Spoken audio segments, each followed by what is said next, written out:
Chinese স্টাইলে lemon crush দিয়ে ভাপানো আস্ত ফুলকপির ভাইরাল রেসিপিটি নিয়ে তোমাদের সাথে আজকে শেয়ার করছি। বর্তমানে এই রেসিপিটি বেশ জনপ্রিয় এবং ইউনিক। বড় বড় রেস্টুরেন্ট থেকে আর কিনে খেতে হবে না অনেক বেশি দাম দিয়ে।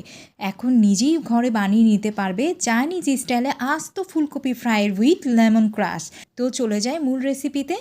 আমি এখানে একটা বড় সাইজের ফুলকপির দিয়ে এই রেসিপিটা করেছি। আপনারা চাইলে ছোট সাইজের ফুলকপিও নিতে পারেন, তবে ফুলকপিটা নেওয়ার আগে সবগুলো পাতা ছাড়িয়ে এভাবে গোড়াটা কেটে জাস্ট এরকম করে কিছু পাতা রাখতে হবে যাতে ফুলকপিটা ভেঙে না যায়। ফুলকপিটা ভাপানোর জন্য আমি একটা বড় সড়ো কড়াই নিয়ে এখানে বেশ কিছুটা পানি নিয়েছি আর এখানে লবণ দিয়ে নিচ্ছি। এবার লেমন ক্রাশটা দিয়ে নিচ্ছি। আর চাইনিজ লেমন ক্রাশটা দিলে ফুলকপির যে একটা স্মেল থাকে, অনেকে হয়তো এটা পছন্দ করে না, স্মেলটা কিন্তু চলে যাবে। এখন আমি দিয়ে দিচ্ছি সয়া সস 2 টেবিল চামচ। তো এখানে আমি কিছুটা চিনি দিয়েছি, হাফ চা চামচ পরিমাণ। এবার সব কিছু একত্রে দেওয়ার পরে আমি ফুলকপিটা দিয়ে নিচ্ছি। এখানে ফুলকপিটাকে হাফ ডানের মতো সেদ্ধ করব উল্টিয়ে পাল্টিয়ে। তো এবার ঢাকা দিয়ে আমি ফুলকপিটা সেদ্ধ করে নিচ্ছি। কেমন টকবকে পানিতে ফুলকপিটা ফুটে নিচ্ছে। এবার একটু উল্টিয়ে আমি ফুলকপিটা অপর পাশটা সেদ্ধ করে নিচ্ছি। খুব সাবধানে এই কাজটা করতে হবে। ফুলকপিটা সেদ্ধ হতে থাক। এই পর্যায়ে আমি 2টা ডিম খুব ভালো করে ফেটে নিচ্ছি লবণ দিয়ে। তো ফাটানো হয়ে গেলে এর মধ্যে আমি দিয়ে দিব গোলমরিচের গুঁড়া। এখন গোলমরিচের গুঁড়া দিয়ে এটাকে খুব সুন্দর করে ফেটে নিচ্ছি। এ পর্যায়ে আমার ফুলকপিটা কিন্তু একদম মোটামুটি হাফ ডান হয়ে গিয়েছে। আমি ফুলকপিটাকে খুব সাবধানে তুলে নিলাম। এখন আমি ফুলকপিটাকে হাই হিটে ফ্রাই করব। আর সেজন্য আমি একটা বড় সড়ো কড়াই নিয়েছি।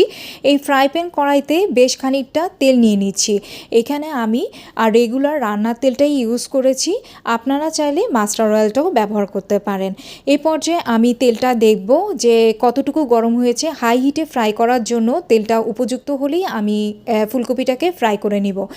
এই পর্যায়ে আমি ফুলকপিটাকে ফেটানো ডিমের উপরে ভালো করে মাখিয়ে নিচ্ছি। আর এই ফেটানো ডিমটাকে দিয়ে খুব ভালোভাবে মাখাতে হবে যাতে কোডিংটা খুব ভালোভাবে হয়। এবং আমি যখন নাকি এটাকে হাই হিটে তেলের মধ্যে ফ্রাই করব, এতে করে দেখা গেছে প্রত্যেকটা ফুলকপির মাঝখানে কোনো রকম গ্যাপ থাকবে না এবং প্রত্যেকটা অংশ খুব সুন্দর করে ফ্রাই হবে। তো এই পর্যায়ে আমি এই কাজটা খুব ভালোভাবেই করে নিব। একটু সময় ধরে করব যাতে ডিম প্রত্যেকটা ফুলের মাঝে মাঝে যায়। খুব সাবধানে এখন ডুবো তেলে এই ফুলকপিটা দিয়ে নিচ্ছি। এখন এই ফুলকপিটা হাই হিটে ফ্রাই হতে থাকবে যতক্ষণ পর্যন্ত না ডিমের কালার চলে আসবে ফুলকপির উপরে। তো এক পাশ খুব সুন্দর করে ফুলকপিটা ফ্রাই হয়ে গেলে অপর পাশ খুব সুন্দর করে ফ্রাই হয়। এই কারণে একটু ঘুরিয়ে ঘুরিয়ে দিতে হবে এবং বারবার ডিমের কোডিংটা করে দিতে হবে। এ পর্যায়ে কিন্তু আমার ফুলকপিটা পুরোপুরিভাবে ফ্রাই হয়ে গিয়েছে। এখন আমি সুন্দর করে এটাকে ডেকোরেশন করব।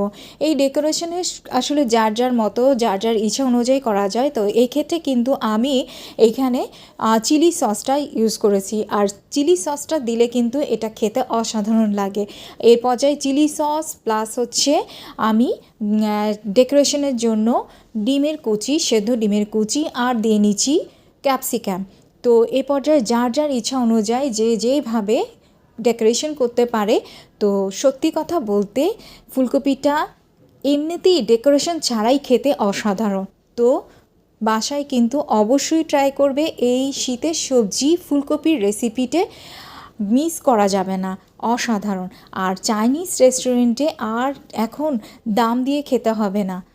রেসিপিটি ভালো লাগলে অবশ্যই একটা লাইক কমেন্ট শেয়ার দিয়ে পাশে থাকবে। তোমাদের লাইক কমেন্ট শেয়ার আমাকে অনেক অনেক উৎসাহ দেয়।